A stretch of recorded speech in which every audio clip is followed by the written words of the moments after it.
여러분 안녕하십니까? 디지털 정보 활용 능력 강의 시간입니다. 자, 이번에는 인터넷 정보 검색 다이어트 시험의 5번째 과목이죠. 첫 번째 시간으로 인터넷의 개요에 대해서 같이 공부해 보도록 하겠습니다.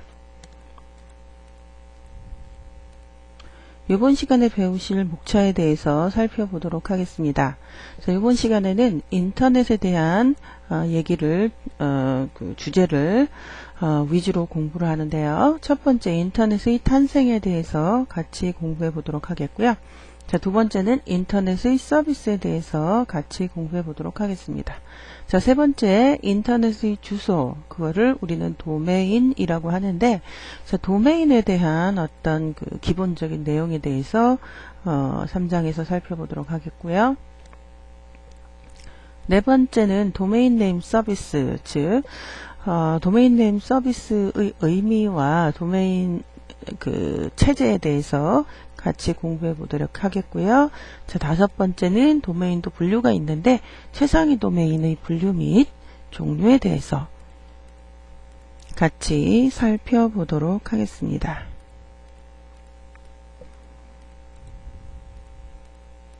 첫 번째, 인터넷의 탄생에 대한 내용입니다. 자, 인터넷은 전 세계의 수많은 컴퓨터 통신망을 상호 연결하는 통신망 중에 통신망으로서 네트워크 오브 네트워크라고 얘기를 하고요. 1969년 아폴로 우주선이 발사된 연도죠. 자, 1969년 미국 국방성의 컴퓨터 통신망인 아르파넷으로부터 시작된 이래 꾸준히 발전해 오다가 최근에는 그 발전 속도가 기하급수적으로 빨라지고 있습니다. 자, 한국의 인터넷 서비스는 1994년 말부터 본격적으로 개시되었으며 전 세계적으로 한국이 인터넷 사용자 단위 기간당 증가 비율이 가장 높은 것으로 비공식적으로 알려지고 있습니다. 자, 인터넷에 대한 아이디어는 1963년 라일 로버트고라는 분에 의해서 아이디어를 바탕으로 개발이 되기 시작했고요. 자, 미국 국방성의 아르파, 자, Advanced Research Project Agency라고 하는 단어의 이니셜을 따서 아르파라는 그런 어떤 프로젝트는요, 일정 지역의 폭탄 폭격과 같은 긴급 사태 시에도 장애를 받지 않고 정상적으로 제 기능을 발휘할 수 있는 통신망 구축 방법에 대한 연구를 추진하던 중 아르파 연구원들 간의 정보와 자원 공유를 위하여 1969년부터 아르파넷 이라고 하는 이름을 가지고 컴퓨터 통신망을 구축하여 운용하기 시작하였습니다. 자, 이러한 아르파넷은 원격 시스템 접속, 파일 전송, 전자우편 및 정보 공유가 가능한 컴퓨터 통신망으로서 사용자 수의 증가와 망의 확장과 함께 미국의 중요한 컴퓨터 통신망으로 자리를 잡기 시작했습니다. 자, 아르파넷의 확장과 함께 미국에서는 근거리 통신망, 우리가 Local Area Network, 그래서 LAN이라고 하죠. 자, LAN 기술과 워크스테이션의 보급에 따라서 새로운 컴퓨터 통신망들이 탄생하여 발전하기 시작하였고요. 아르파넷은 이들 통신망들과의 상호 연결이 필요하게 되었습니다. 자, 따라서 아르파는 기종에 관계없이 통신망에 접속된 모든 컴퓨터들 간의 통신이 가능한 컴퓨터 통신망 구축을 위해서 새로운 통신 프로토콜과 통신망 구조가 필요하게 되었는데 그것이 바로 TCP/IP 프로토콜과 아르파 인터넷 프로토콜입니다. 자, 이 TCP/IP는 인터넷의 근간 프로토콜이죠. 자, 이와 같이 인터넷은 1960년대 말 미국 국방성에서 나사 프로젝트에 참여하는 미국 전역의 연구소, 대학 등의 과학기술자들이 상호 정보 교환 및 기술 교류를 촉진하기 위해 구축한 아르파넷이 모태가 되었습니다. 다시 한번 그 결론을 좀 내면, 자, 인터넷은 1969년 아르파넷으로부터 시작되었다라고 결론을 내릴 수 있고요. 자, 이것을 외우기 쉽게 하기 위해서 아파하면서 시작했다. 그래서 아르파넷 이렇게 외우시면 되겠습니다.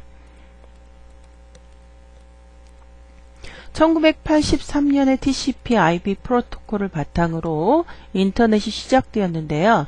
자, 그 당시에는 아르파넷은 밀넷과 아르파넷으로 분리되어 있었습니다. 각각 독립적으로 인터넷에 포함되었었는데요. 결국 모든 아르파넷 호스트들은 TCP/IP 프로토콜을 사용한 인터넷 환경에서의 상호 통신이 이루어지게 되었고요. 이로써 TCP/IP 인터넷의 표준 프로토콜로 자리를 잡게 되었고, 보다 많은 호스트와 게이트웨이들이 기존의 통신망에 아무런 영향을 주지 않고 인터넷에 연결될 수 있게 되었습니다. 자, 그 이후 세계 각국의 학술 연구망들을 상호 연동하는 세계 최대 규모의 국제 학술 연구망으로 발전하게 되었고요. 특히 연구 개발을 위한 유닉스 시스템에서 TCP/IP를 기본적으로 제공하였기 때문에 가장 저렴한 가격으로 신뢰성 있는 전산망을 쉽게 구축할 수 있다는 장점으로 인해서 인터넷은 미국의 대학, 연구소, 정부기관을 중심으로 확산되었으며 지금은 세계 최대 규모의 컴퓨터 통신망으로 자리를 차지하게 된 것입니다. 자, 이번에는 두 번째 인터넷의 서비스에 대해서 살펴보는데요. 제가 지금 크게 이렇게 나열을 해놨습니다. 전자우편, 즉 이메일이고요. 원격 시스템 접속, 즉 탈랏입니다. 자, 파일 송수신, 즉 FTP고요. 정보 및 파일 찾기, 검색, 아키니, 고퍼니 이런 것을 의미하고요. 자, 그다음에 유즈넷, 뉴스라고도 하죠. 그다음에 우리가 가장 열광하는 www 웹 서비스이고요. 여기 써 있는 6가지 정도는 기본적인 인터넷의 고전적인 서비스입니다. 하지만 우리가 현재 인터넷으로 할 수 있는 것은 실시간 대화, 채팅, 토의, 온라인 게임, 완전히 인터넷 전화, 인터넷 영상 회의, 인터넷 TV, 여러분들 인터넷으로 못하는 게 인터넷 뱅킹, 못하는 게 없을 정도로 굉장히 많은 인터넷 서비스들이 증가하게 되었고요. 자, 여기에서의 설명은 고전적인 서비스들을 위주로 설명을 해 보도록 하겠습니다. 첫 번째 전자우편, 우리가 즉 이메일이라고 부르는 서비스입니다. 자, 전자우편이란 컴퓨터망에 가입된 사용자들이 종이와 우편 배달부 대신 컴퓨터와 정기적인 통신 매체를 통해 메일을 주고받는 기능입니다. 자, 다른 사람에게 어떤 정보를 보내기 위해 사용하는 것이고요. 일반 우편은 배달부에서 전달되지만 이메일은 컴퓨터 통신망 네트워크를 통해서 전달된다는 것이 가장 큰 특징이고요. 자, 무엇보다도 중요한 것은 상대에게 전달되는데 경우에 따라 수초 혹은 몇 분밖에 걸리지 않는다는 것이 가장 우리가 열광하는 부분이고요. 이 이메일 할 때 이가 일렉트로닉, 전자, 우편 이렇게 번역이 되고요. 자, 이메일을 이용하면 특정 이용자에 대하여 자동적으로 답변을 하는 메일 서버라는 특별한 컴퓨터와 통신할 수 있는데요. 이를 통해 사용자의 정보나 메일을 주고받을 수가 있습니다.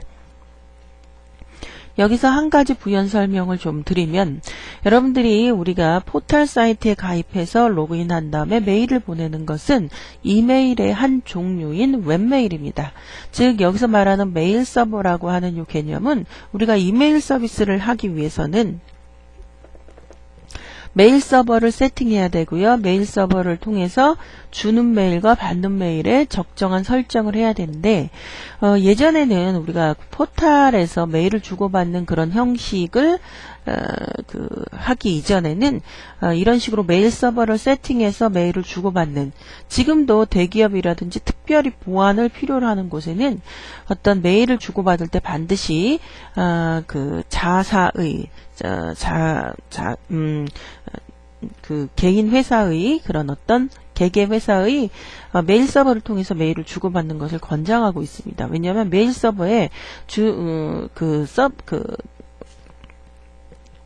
메일링된 그런 메일들이 전부 이렇게 등록이 되게 되죠. 그래서 어떠한 메일이 나갔는지, 누구에게 갔는지 이런 것들이 전부 데이터베이스화 되기 때문에 어떤 그 정보를 보완하는 입장에서는 굉장히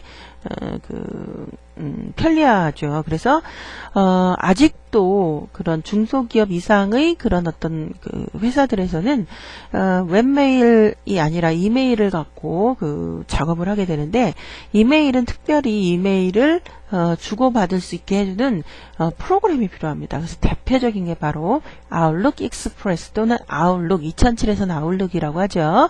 그래서 이 프로그램이 기본적인 가장 그런 대표적인 그 메일 클라이언트 프로그램이고요. 자, 그것을 통해서 메일을 주고받는다라고 여러분들 그렇게 이해를 하시면 되겠습니다.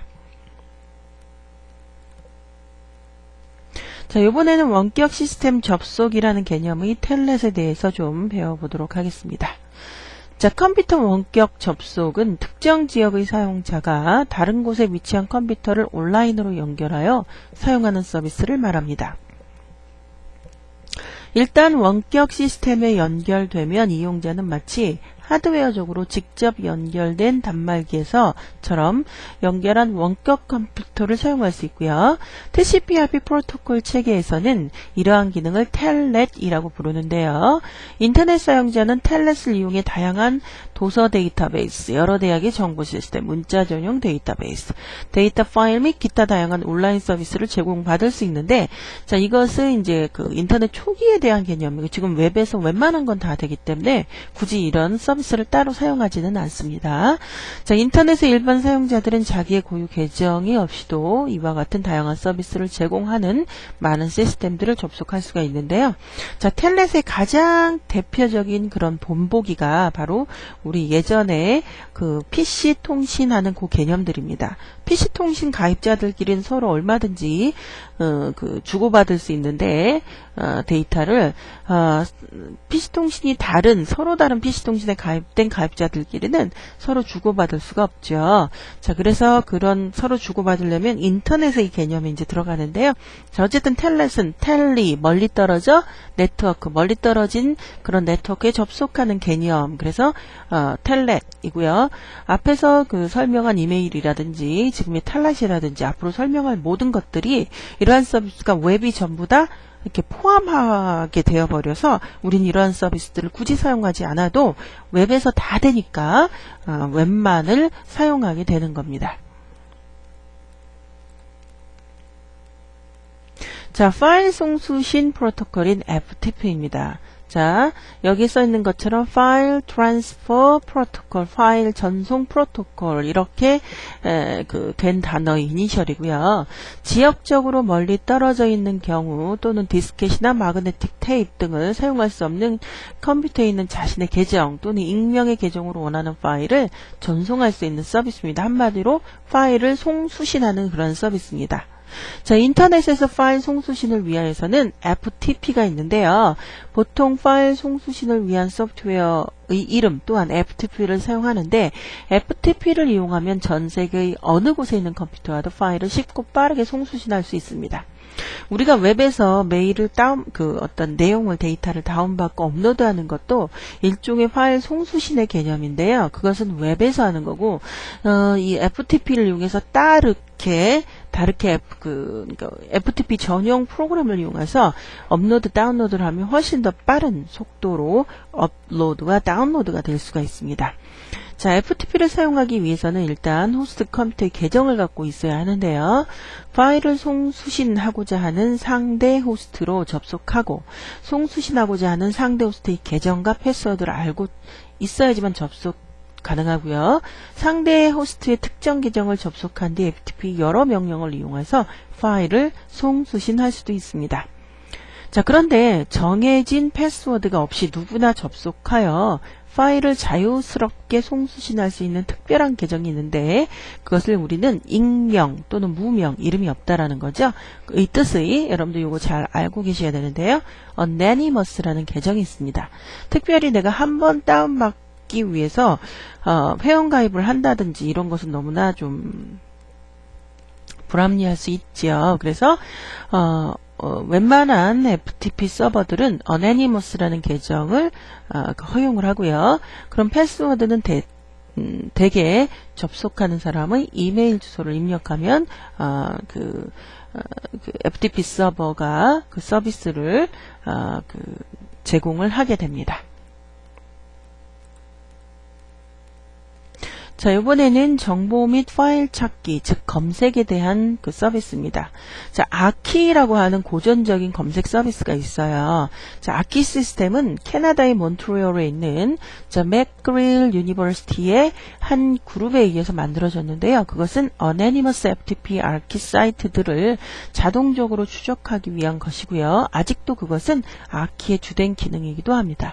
자, 아키's User Access Component는 이러한 파일 네임에 대한 데이터베이스에서 파일을 찾도록 해주며 맞는 것이 발견되면 그에 합당한 아키 사이트 네임, IP 어드레스, 그 아키에 포함되어 있는 장소 그리고 기타 다른 유용한 정보들을 검색해 주게 됩니다.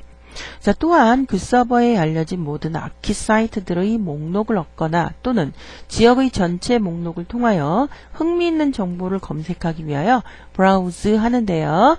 자, 아키를 사용할 수도 있습니다. 또한 아키 서버는 package descriptions or what is 데이터베이스를 제공하는데요. 이것은 다양한 정보원으로부터 수집된 네임과 디스크립션들의 모임이며 다른 유용한 정보들만큼이나 인터넷 전반에 걸쳐 파일들을 의 위치를 규정짓는 데 사용할 수가 있습니다. 자, 하지만 지금은 검색이라는 것 자체를 웹에서 모두 해버리기 때문에 굳이 아키, 고퍼 이런 서비스들을 우리가 고집하지는 않죠. 단 고전적인 서비스로 이런 서비스가 있었다 정도만 여러분들 알고 계시면 되겠습니다. 자, 이번에는 유스넷입니다. 또는 뉴스라고도 하죠. 자, 일종의 전자 게시판으로서 다수의 사용자들 각 분야별로 공지사항 및 최신 정보를 게시하거나 검색할 수 있게 해주는 기능으로요. 지금은 여러분들 이거를 그냥 게시판의 개념의 고전적인 그런 서비스다라고 이해를 하시면 되겠고요. 우리가 댓글을 달고 악플을 달고 리플을 단다라는 그 개념이거든요. 자, 세계 최대 뉴스 서비스망인 유즈넷의 학술, 취미, 정치, 사회, 종교 등 수천 개의 뉴스 그룹과 정보를 교환할 수 있다. 자, 여기 뉴스 그룹이라는 것은 유즈넷 서비스의 작은 소그룹으로 의미하고요. 각각의 뉴스 그룹들은 의미가 있어요. 예를 들어서 아트에 대한 또는 스포츠에 대한 이런 식으로 각각 주제별로 그룹들이 있고요. 자, 유즈넷은 공식적인 이름이고요. 네트 뉴스는 인터넷상의 몇몇 호스트들이 사용하는 분산된 컴퓨터 정보 서비스에 대한 일반화된 비공식적 이름이고요. 유즈넷은 오로지 뉴스만을 다루며 메일은 취급하지 않습니다. 자, 그래서 유즈넷은 전송 매체로서 인터넷의 한 부분과 UUCP, 이거 프로토콜이에요. 비트넷, 그리고 다른 네트워크들을 포함하는 방대한 네트워크들을 이용합니다. 자, 엄밀히 말해서 유즈넷은 인터넷의 일부분이 아니고요. 네트 뉴스는 메일로 전송되어야 했을 트래픽을 경제적으로 전송하기 위한 유용한 도구가 될 수도 있습니다. 자, 이번에는 우리가 그렇게 열광하는 웹입니다. 자, 웹을 이 www 또는 3w, W3 이렇게 얘기를 하는데요. 자, 이게 월드 와이드 웹의 이니셜이고요. 자, 인터넷에서 최근 들어 가장 많은 곽강을 받는 서비스가 있다면 바로 웹이고요. 자, 월드 와이드 웹입니다. 자, www 또는 w3이라고 부르는 전 세계에 퍼져 있는 인터넷 내의 정보들을 하이퍼텍스트, 이게 웹의 가장 큰 특징이죠. 이용하여 서로 거미줄처럼 연결해주고 있으며 기존의 FTP, 고퍼, 뉴스 서버들과도 연결이 되어 있습니다. 자, 하이퍼텍스트란 다른 자료로의 링크를 포함하고 있는 자료를 말하는데요. 자, www에서 하이퍼텍스트 문서라고 하면 어떤 자료를 가지고 있고 또 다른 문서의 링크를 가지고 있는 문서를 의미합니다. 이러한 하이퍼텍스트 문서를 읽는 프로그램을 브라우저라고 하고요. 여러분들 우리 익스플로러 아시죠? 자, 이러한 문서들을 단순한 문자뿐만 아니라 그림, 음성, 동화상, 동영상 등의 다양한 형태의 자료를 포함하고 있을 때 하이퍼미디어라고 부릅니다. 실제로는 www는 하이퍼미디어 형태로 자료를 보관하고 있게 됩니다.